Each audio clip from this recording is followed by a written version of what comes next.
Hello, and thank you to everyone for taking the time to check out my Technology Talks presentation. Today's topic is Snapguide, which is available via the web or as an app at the Apple App Store.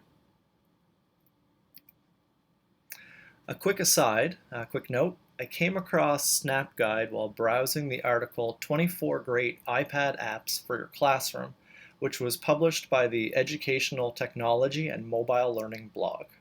The blog is published by a group of Canadian teachers and can be accessed at www.educatorstechnology.com. I'll do my best to include links in my videos, but I'll also make my original slideshows available on Blackboard. So what is Snapguide?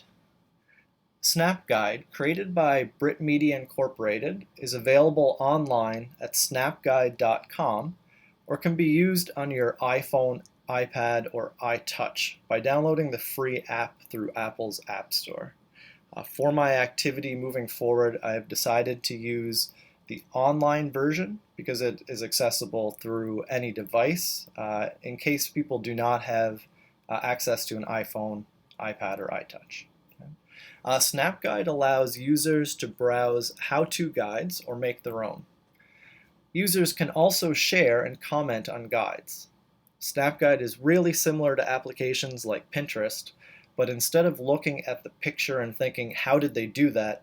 It is a step-by-step picture or video guide showing users how to. Okay? An extra bonus is it's really easy to use. So understanding the pedagogy linked to Snapguide begins by browsing the Snapguide website. The creators of Snapguide dealt with the question of the feeling that there had to be a simpler way to create, share, and consume instructional knowledge.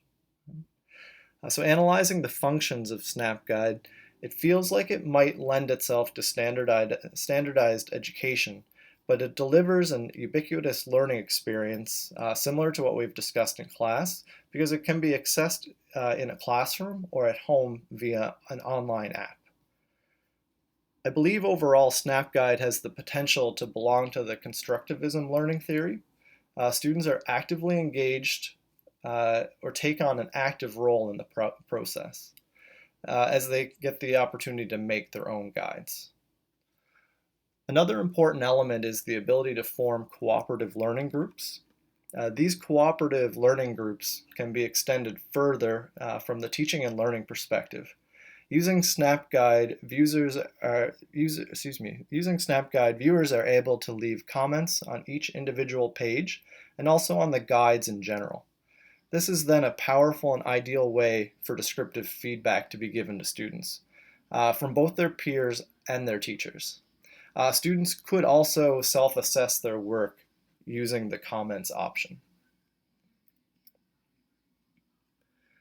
Snapguide does not come without issues. The integration of Snapguide and other apps into the classroom is difficult as many teachers still feel that allowing students to use mobile devices in the classroom creates too many interruptions.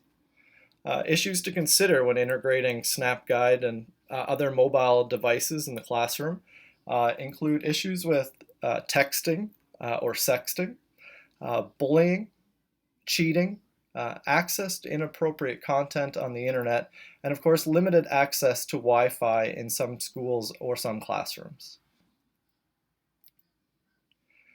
One major issue I encountered when using Snapguide lies in the fact that you are not able to make content private. So with content being public, it is difficult for teachers to limit access and control comments on students' work. Snapguide has actually acknowledged this problem and may make changes in the future. But as of the time of this project, that has not happened. Finally, when trying to incorporate any apps into the classroom, you must recognize that there's going to be a learning curve for both teachers and students. Limitations for Snapguide do exist because it's an app that's only available through the Apple App Store. So it's not functioning on all devices. Okay? So you would have to use a computer in order to guarantee that all students could access. Snapguide or how-to guides definitely will not fit for every activity, but there is a wide variety of use for this application. When trying to incorporate apps into the classroom, some helpful tips that we may consider. Be sure to do your research and find what apps work best for your activity. Find support in your colleagues by asking questions about the technology they are using. Be sure to practice using any new technology before introducing it in the classroom. Do not forget that students are likely to be tech savvy. Ask them for their help or ideas. Do not continue to use an app if it does not help you meet learning objectives. We know the rule, do not use technology just for the sake of using technology. Finally, do not forget to have fun. I know I definitely did while trying to create this project.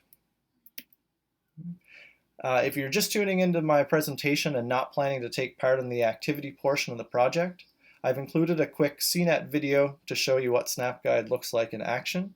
For those of you planning to complete the activity, you can find the activity posted on Blackboard Learn. Okay. Thank you again for tuning in.